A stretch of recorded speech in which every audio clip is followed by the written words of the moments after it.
Bună ziua tuturor și bine v-am regăsit la un nou videoclip. De această dată se pare că ușor și vocea își revine. Mulțumesc tuturor că aveți răbdare cu mine să-mi revin la voce și să sperăm că voi putea duce și acest videoclip la bun sfârșit. Vocea mă va lăsa să facem acest videoclip. Da, sper să am sonor la voce, pentru că, da, uneori se pierde sonorul, dar sperăm că totul va fi bine. Bun, eu vă mulțumesc tuturor pentru aprecieri, pentru încurajări, pentru absolut tot și pentru că îmi sunteți mereu aproape. Bun, după cum puteți vedea, avem două variante. Prima variantă, lumânărica mov, cea de-a doua, lumânărica portocalie. Eu o să vă rog să vă alegeți una dintre cele două variante cu care considerați că rezonați cel mai bine sau să le ascultați pe ambele variante și să luați ceea ce vi se potrivește. Sau mai puteți, pentru fiecare variantă, să vă gândiți la câte o persoană, da? Nu la două persoane la o variantă, ci fiecare persoană cu varianta sa. Bun, în cazul în care nu rezonați, nu e niciun fel de problemă, poate această etalare nu este pentru voi, da? Pentru că nu trebuie acum să rezonați chiar cu toate etalările mele. Bun, dar haideți să începem etalarea și să vedem exact ce vor să ne spună cărțile de această dată pentru voi. Bun, voi pune lumânărica ca să avem spațiu pentru cărți, pentru că de această dată voi folosi un tip de cărți mai mare, da? Deci aceste cărți sunt mai mari și este nevoie de spațiu.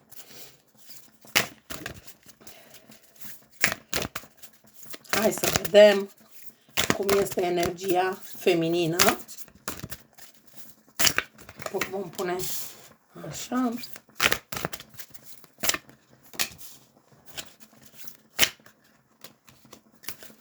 Da, se pare că doamnele din această etalare sunt foarte iubărețe, pun sentimente, ceea este bine și frumos, doar că cumva multe dintre voi se așteaptă ca, hai să vedem și energia cuplului care este. Ok, bun. Se pare că aici o parte dintre voi nu mai comunicați cu această persoană și vă doriți un nou început. O parte, așa cum am spus, sunteți deja singure de ceva timp, dar în același timp vă și doriți ca această persoană să se reîntoarcă la voi. Și ce este bine aici este faptul că, într-adevăr, vă gândiți să nu faceți voi primul pas, ceea ce este foarte important. De ce? Pentru că această persoană la care voi v-ați gândit este un pic o persoană mai rece și de această dată este nevoie ca persoana respectivă să facă primul pas. Și într-adevăr va face primul pas dacă aveți suficientă răbdare. Pentru că, din câte se pare, această persoană nu este că se mișcă foarte rapid, face lucrurile în stilul său caracteristic. Bun, se pare că vocea un pic îmi joacă feste, dar să sperăm că este ok. Bun. Așa cum am spus, este bine că aveți și această perioadă de solitudine, de singurătate, în care vă puteți regenera, redescoperi, să deveniți din nou acele persoane care aveți creativitate, pentru că această relație cumva v-a băgat într-un cont de umbră sau cel puțin, să zicem, ați mai rupt legătura cu prietenii, cu prietenele, poate ați uitat să mai ieșiți la fel de mult ca înainte, să faceți anumite lucruri care vă făceau plăcere doar de dragul relației sau poate chiar doar de dragul acestei persoane la care voi v-ați gândit. Din punct de vedere sentimental, așa cum am spus, sunteți persoane foarte iubărețe, sunteți persoane care puneți sentimente în relația pe care o aveți și pot să spun că puneți chiar foarte multe sentimente, chiar dați totul. De ce? Pentru că vă doriți ca relația să fie una stabilă, să fie una clară, să fie una fără niciun fel de probleme. Însă, știți cum se spune, relații perfecte nu există, ci există doar acele relații în care e perfectă pentru fiecare dintre voi, în sensul că vă simțiți bine în relația respectivă. Se vede foarte clar aici că voi ați depus nu doar sentimente, dar cred că o parte dintre voi ați și contribuit din punct de vedere financiar la această relație. Iar acum, din cauza poate evenimentelor care s-au întâmplat, ați devenit un pic mai egoiste, dar nu într-un sens negativ, ci cumva ca să-i arătați persoanei sau ca să persoana să înțeleagă că trebuie să facă anumiți pași dacă își dorește cu adevărat ca voi să mai fiți la fel de darnice, așa cum ați fost și până în momentul în care poate v-ați separat. Pentru cele care nu v-ați separat de persoana respectivă și vă așteptați ca persoana respectivă să facă un pas în plus, să vă ofere mai multă stabilitate decât v-a oferit până acum, să știți că persoana vă va oferi această stabilitate doar cu condiția ca voi să deveniți un pic mai egoiste, dar în sensul că să vă redescoperiți pe voi, să nu mai puneți atât de mult accent pe cealaltă persoană, ci să puneți mai mult accent pe voi, pe ceea ce vă doriți voi mai mult. În sensul de, dacă vă doriți un curs și nu l-ați făcut, este timpul să-l faceți. Dacă v-ați dorit să faceți o anumită excursie, o anumită plimbare și n-ați făcut-o, e timpul să faceți acea excursie. Dacă v-ați dorit, cred că o parte dintre voi chiar v-ați dorit să mergeți la o mănăstire, dar tot ați evitat momentul. Lasă că astăzi trebuie să fac mâncare, lasă că astăzi trebuie să fac nu știu ce, trebuie să mă dedic familiei, trebuie să fac cu tare lucruri și tot așa ați amânat. Acum este timpul să faceți acel drum. De ce? Pentru că s-ar putea să aveți surpriza ca la acel drum să găsiți un sfat, o idee, ce să îmbunătățiți în relația voastră ca să continuați relația cu această persoană sau ca să vă vedeți de drumul vostru în viață. Acum depinde de la caz la caz, pentru că trebuie să țineți cont că voi sunteți foarte multe persoane care vedeți acest videoclip și asta nu înseamnă că pentru toată lumea este la fel. O parte dintre voi, da, vă doriți reconcilierea cu această persoană, vă doriți continuitate cu această persoană, dar o parte dintre voi nu vreți să mai auziți de această persoană, dar totuși vă interesează să vedeți ce se întâmplă cu persoana respectivă. Indiferent de ce parte a baricadei vă aflați, să știți că persoana respectivă se gândește la voi și chiar se gândește să revină la voi dacă aveți vreun dubiu din acest punct de vedere. Aici pot să spun foarte clar că există o situație un pic mai aparte pentru o parte dintre voi, nu pentru toată lumea. Se poate întâmpla ca persoana respectivă să se fi răcit puțin de voi, să se fi răcit puțin de relația voastră, dar nu a făcut-o într-un sens că așa și-a dorit sau că a făcut-o într-un fel intenționat, ci este vorba despre o persoană care a suferit în urma unui deces. Poate că i-a decedat cineva din familie foarte apropiat sau un prieten foarte apropiat sau poate că s-a întâmplat ceva la locul de muncă și acel lucru l-a marcat, da? Poate să fie vorba și din cauza asta s-a răcit un pic, dar trebuie să aveți puțină răbdare și lucrurile vor reveni la normal. Dar vă dați seama, atunci când suferi un șoc, e clar că nu ieși din șocul respectiv prea ușor, acolo unde sunt astfel de situații. Bineînțeles că nu în toate situațiile, este o etalare generală, nu personală și asta nu înseamnă că e valabil pentru toată lumea. Bun. Cumva această persoană, atâta timp cât este în starea asta de șoc, încearcă să fugă de realitate, încearcă să facă cumva lucrurile, nu știe cum să le facă să-i fie bine, pentru că cred că acest șoc l-a speriat destul de mult sau poate a speriat-o destul de mult. Da? Depinde acum de la caz la caz și de la situație la situație. Dar ideea este că, pe ansamblu, voi, acțiunile voastre sunt de familie, de relație care continuă, chiar dacă aveți problemele voastre în relație, chiar dacă mai apar și alte probleme, voi vreți totuși să depășiți aceste momente.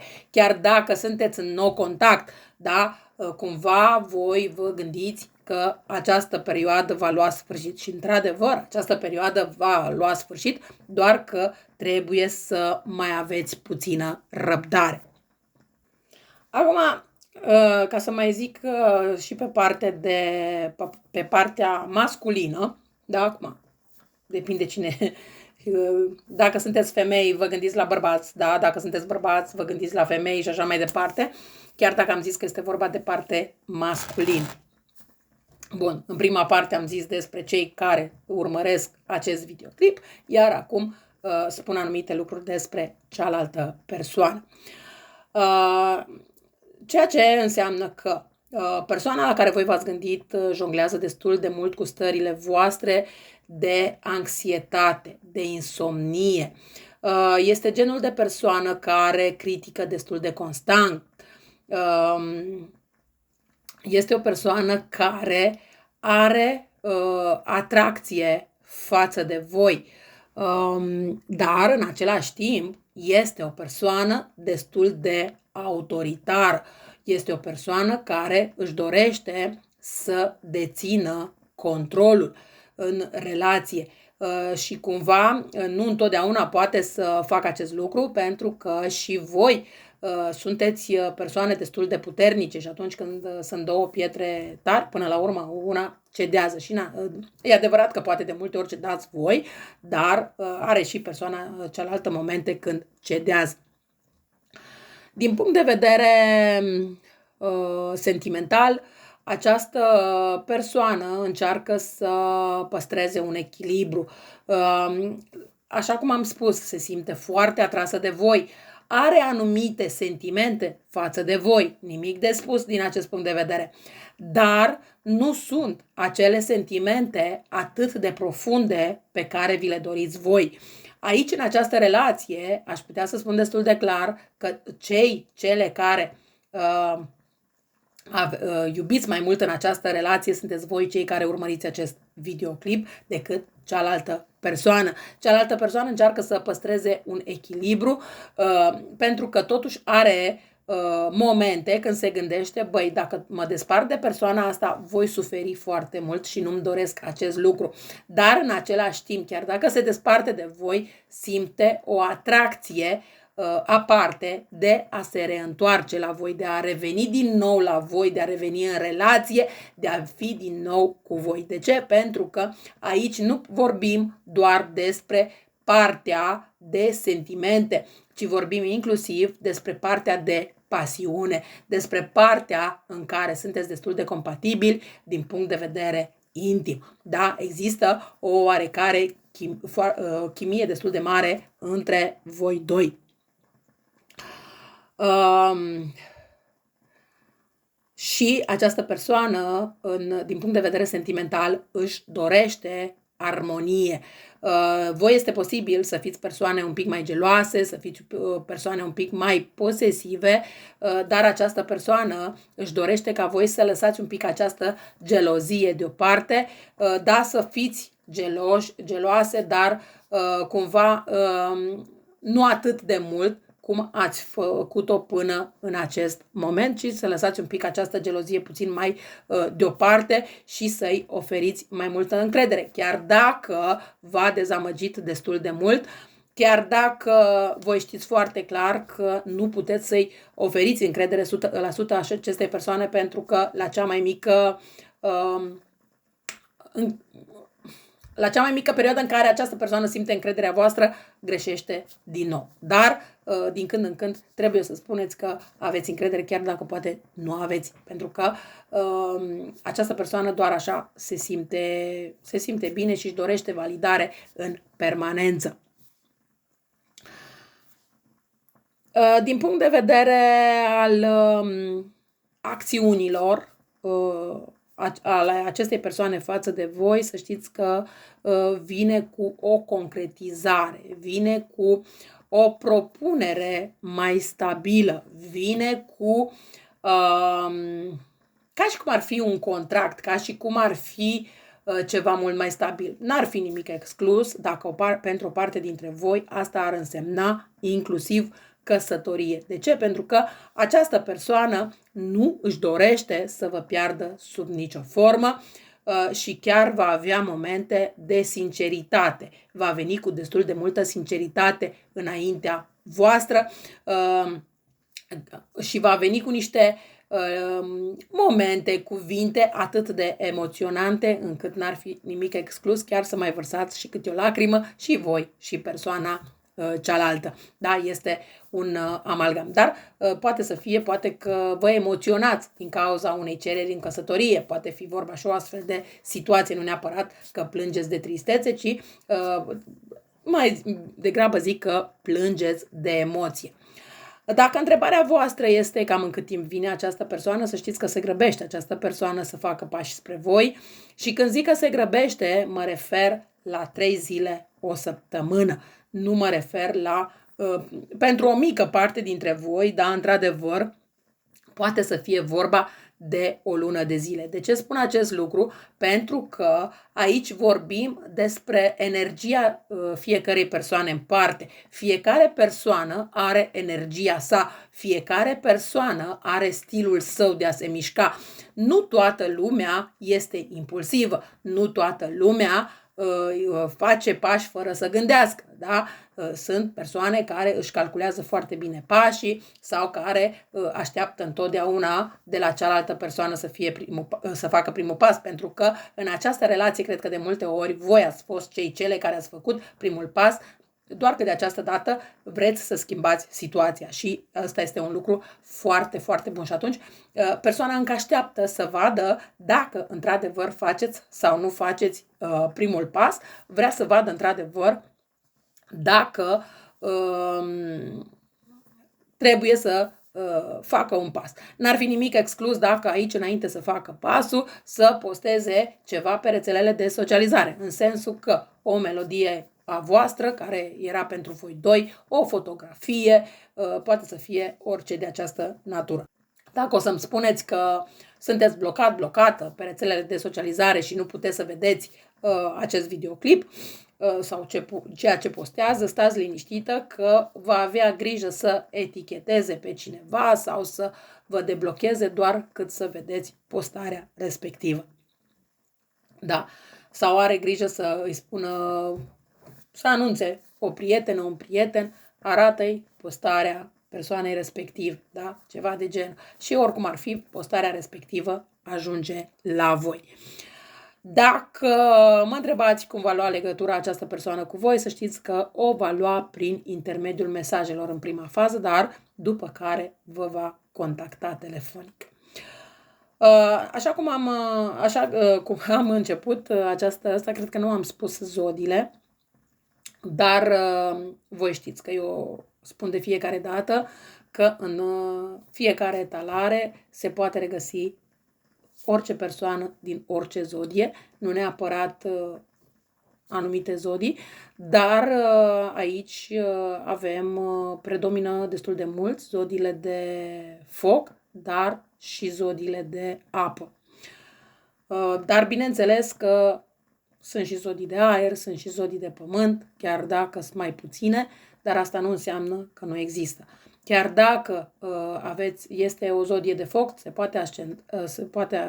să se întâmple să aibă ascendent în zodie de pământ sau zodie de aer, da? Și atunci, da, asta nu înseamnă că sau invers, să aibă zodia de aer și ascendentul sau luna sau planeta în zodie de foc sau în zodie de apă, da? Deci poate să fie o multitudine de amestecuri de acest gen și asta nu înseamnă că dacă eu spun zodii de foc, zodii de apă, nu se pot potrivi și altor zodii.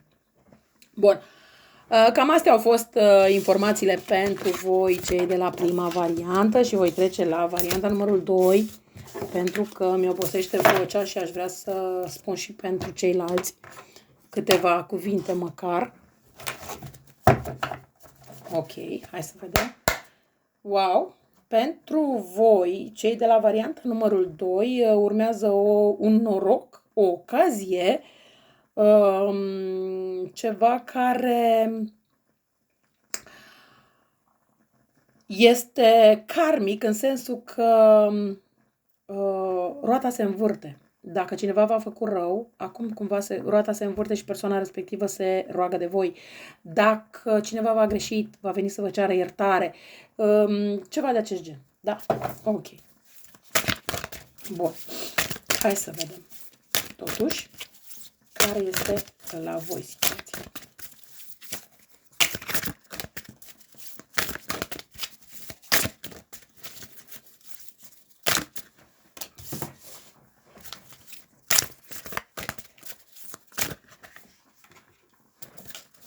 Așa cum am spus, vedeți?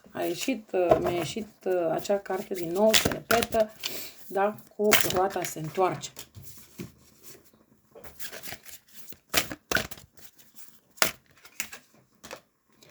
Da, și situația se schimbă. Nu știu ce face această persoană, dar e clar că ceva face și auziți hai să vedem și energia cuplului, auziți despre această persoană că i s-a întâmplat ceva, că a trecut prin anumite dificultăți, că poate a suferit un accident, să sperăm că nu se întâmplă o astfel de situație, dar ideea este că aici lucrurile cumva se schimbă în favoarea voastră. Și dacă până acum această persoană s-a purtat urât cu voi, dacă până acum această persoană v-a dezamăgit, v-a jignit și așa mai departe, cumva toate lucrurile acestea îi se întorc persoanei respective. Iar ce să vezi, culmea este că tot voi sunteți persoana care îi veți întinde o mână de ajutor, indiferent dacă mai vă doriți această persoană în viața voastră sau nu, dar măcar din respect tot vreți să îi fiți aproape. Această persoană se gândește destul de serios să vă trimită niște vești, să vă dea veștile, chiar dacă vă sună să vă spună că o duce numai nespus de bine sau ceva de acest gen, lucrurile nu sunt așa și voi aveți afla despre aceste lucruri.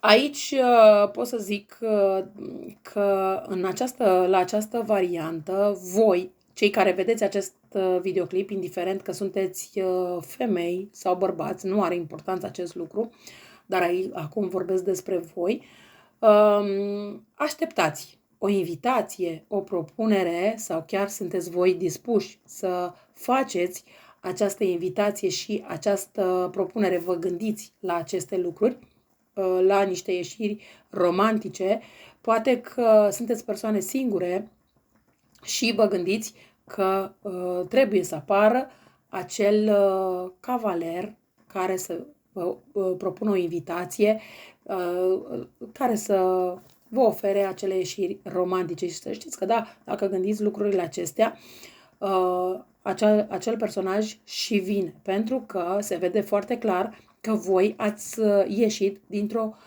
relație care nu mai ducea nicăieri și această relație nu vă mai doriți niciodată, indiferent de ceea ce se întâmplă.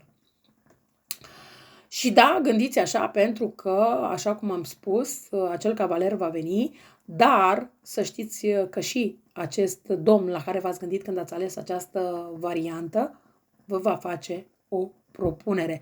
Aici nu este vorba numai despre o persoană nouă sau despre o persoană veche. pentru că această persoană de care v-ați despărțit are foarte multe probleme de când nu mai este cu voi, însă își dorește nespus de mult reîntoarcerea la voi. Aveți doar grijă cu această împăcare. De ce? Pentru că lupul schimbă părul, dar năravul ba. Și vă veți afla într-o situație de cum să zic, de a se repeta anumite lucruri, anumite situații în viața voastră, situații pe care chiar clar nu vi le mai doriți, dar atâta timp cât vă veți reîntoarce la această persoană, lucrurile se vor repeta. Nu este că această persoană a înțeles unde a greșit și schimbă lucrurile. Din contră, dacă vă întrebați și sunteți curioase dacă această persoană la care v-ați gândit vă mai iubește, să știți că nu are niciun fel de sentiment de iubire față de voi.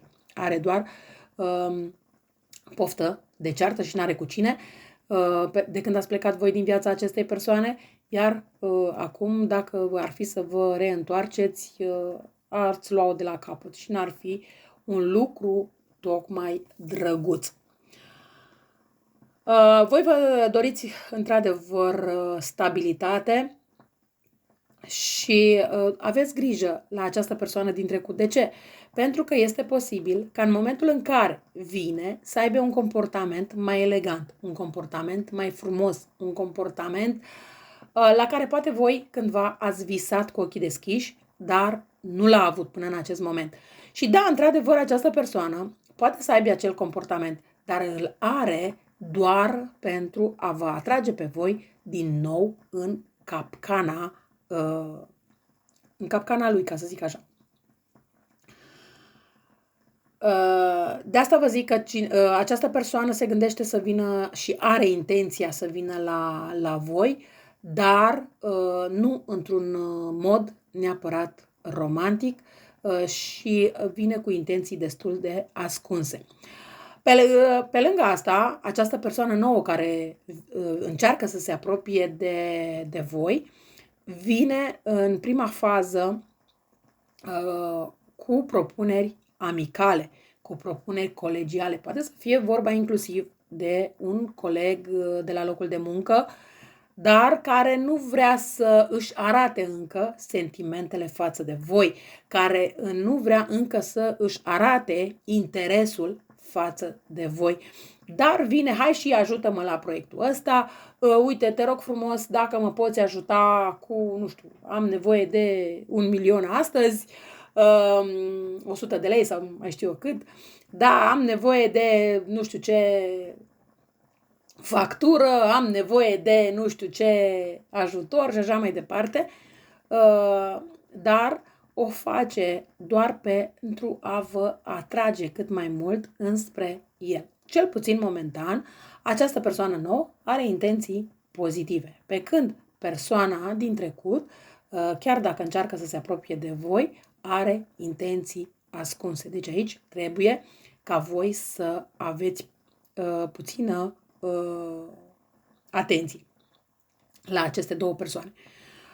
Într-adevăr, norocul este de partea voastră și aveți această ocazie de a întâlni pe cineva nou, aveți această ocazie de a avea sentimente noi față de o altă persoană. Dar, bineînțeles, că asta depinde de fiecare dintre voi, dacă vreți să-i mai dați o șansă persoanei din trecut sau dacă vă gândiți tot mai serios la o persoană nouă care apare în viața voastră. De asta v-am și spus, un pic de atenție la cum abordați problema, la cum abordați lucrurile, pentru că aici este vorba despre o situație, pentru o parte dintre voi, unde lucrurile se vor repeta. Da? De asta insist pe acest aspect. Bineînțeles că asta nu este valabil pentru toată lumea, dar o parte dintre voi, da, într-adevăr, vă doriți ca această persoană să se reîntoarcă, poate că pur și simplu din răzbunare, numai ca cumva ca voi să vă răzbunați pe persoana respectivă, dar să știți că această răzbunare nu este benefică pentru voi absolut deloc. Aici lucrurile încep pentru voi să se schimbe cam peste 2-3 săptămâni. Acum o să spuneți, nu cred în așa ceva, nu cred că mai revine această persoană, nu cred că va mai face pași, dar fiți atenți sau atente peste 2-3 săptămâni să vedeți, nu neapărat că poate vine într-un mod direct această persoană la voi, dar vă poate transmite prin prieteni, vă poate transmite prin rețelele de socializare, poate să fie, sau poate pur și simplu vă ține calea doar pentru ca voi să abordați probleme. Deci poate să fie și o astfel de situație, să vă întâlniți față în față cu persoana, așa zis, întâmplător. Dar aici nimic nu este întâmplător.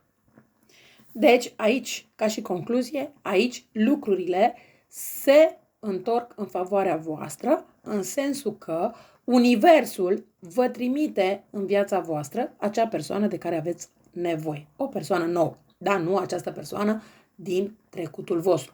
Dar dacă voi vreți să primiți din nou această persoană în viața voastră, bineînțeles că nimeni nu vă poate opri să nu acceptați această persoană înapoi.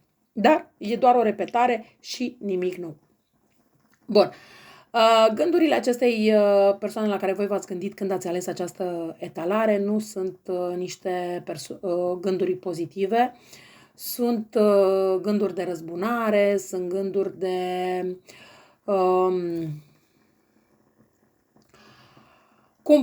cum poate această persoană să-și schimbe viața și să evolueze pentru sine, chiar dacă pe voi vă trage în jos. Din punct de vedere sentimental, această persoană, așa cum am spus, nu este o persoană care are sentimente pentru voi, din contră, este o persoană destul de blocată în propriile sale sentimente, în iubirea de sine, în evoluția de sine și este acel gen de persoană care este în stare să calce pe cadavre doar pentru a-și satisface propriile nevoi și necesități. Nu este o persoană care să zică, da, ok, dacă îmi este mie bine, trebuie să-i fie bine și partenerei sau partenerului, da? Este o persoană care pune foarte mult accent pe sine. Această persoană cu intențiile sale, la acțiunile sale față de voi, trebuie să fiți foarte atentă, pentru că în momentul în care această persoană vede că voi nu-i mai dați atenție, în momentul în care vede că pe voi nu vă mai interesează această relație, această persoană, în momentul ăla o să încerce să se răzbune, o să încerce să... Nu neapărat că se răzbună în sensul de a vă face ceva rău vouă fizic, ci poate să posteze, mamă, ce a descoperit dragostea, a dat norocul din punct de vedere financiar peste el, vai ce bine o duce, vai ce, nu știu, mai știu eu cum, da? Dar sunt doar lucruri de fațadă. Aici se mai poate fi vorba inclusiv de faptul că această persoană în unele situații, într-adevăr în situații puține, nu în situații multe, această persoană să recurgă poate că la amenințări, că se sinucide, că face nu știu ce, dacă voi nu vă reîntoarceți la această persoană. Deci un pic de atenție din acest punct de vedere. Dar, în același timp, n-ar fi nimic exclus ca aici să aflați și despre accidentul acestei persoane. Să aflați că a avut un accident, să aflați că i s-a întâmplat ceva sau poate că suferă de o boală sau ceva de acest gen, dacă nu se simte bine. Dar aveți grijă cum stați cu mila față de această persoană. De ce? Pentru că s-ar putea să se facă milă și să vă reîntoarceți din nou la această persoană. Iar în momentul în care vă veți reîntoarce, bineînțeles că nu veți mai evolua voi, nu veți mai avea voi grijă de voi, nu veți mai face voi progrese în viața voastră pentru că veți pune foarte mult accent pe această persoană și veți avea foarte multă grijă de această persoană. Bineînțeles că această persoană își va reveni, dar cumva profită de bunătatea voastră. Deci aici, acum, toate lucrurile se întorc în favoarea voastră, dar bineînțeles că există liberul arbitru pentru fiecare dintre voi ce alegeți să faceți. Mergeți înainte, indiferent de ce îi se întâmplă acestei persoane, sau dați un pas înapoi și vă învârtiți din nou în aceeași situație și chiar rămâneți blocată în situația respectivă. E adevărat că voi sunteți persoane puternice, sunteți persoane care depuneți efort pentru atingerea propriilor scopuri, sunteți persoană care nu se teme de nicio greutate, care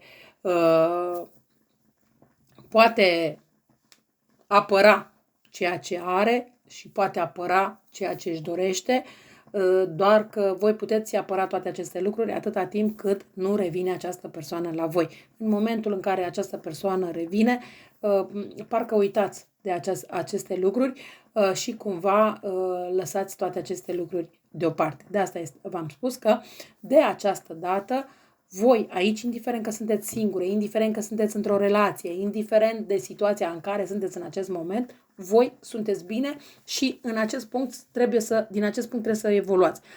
Depinde de fiecare dintre voi cum gândiți să evoluați. Dacă încă mai sunteți împreună cu această persoană, să știți că se va întâmpla o ruptură, se va întâmpla o despărțire, dar asta este în beneficiul vostru. De ce? Pentru că voi trebuie să înțelegeți care este rostul vostru, că nu trebuie să suferiți pentru absolut nimeni și că trebuie să vă iubiți mai mult pe voi și să aveți mai multă încredere în voi, indiferent dacă sunteți persoane singure sau dacă întâlniți o altă persoană. Dar eu, din câte văd aici, voi veți întâlni o altă persoană, doar că trebuie să vă dați și o șansă cu o altă persoană, pentru că, e adevărat, ați suferit destul de multe dezamăgiri, sunteți poate dezamăgită încă în acest moment și poate că din acest motiv nu mai aveți încredere în altă persoană. Dar este timpul să vă reveniți, este timpul să mergeți înainte. Eu nu văd ca această relație la care v-ați gândit când ați ales această variantă să evolueze într-un sens pozitiv, ci din contră, într-un sens negativ. Bun, cam astea au fost informațiile și pentru voi, cei de la varianta numărul 2. Vă mulțumesc că m-ați ascultat și vă doresc o zi cât mai frumoasă în continuare. La revedere!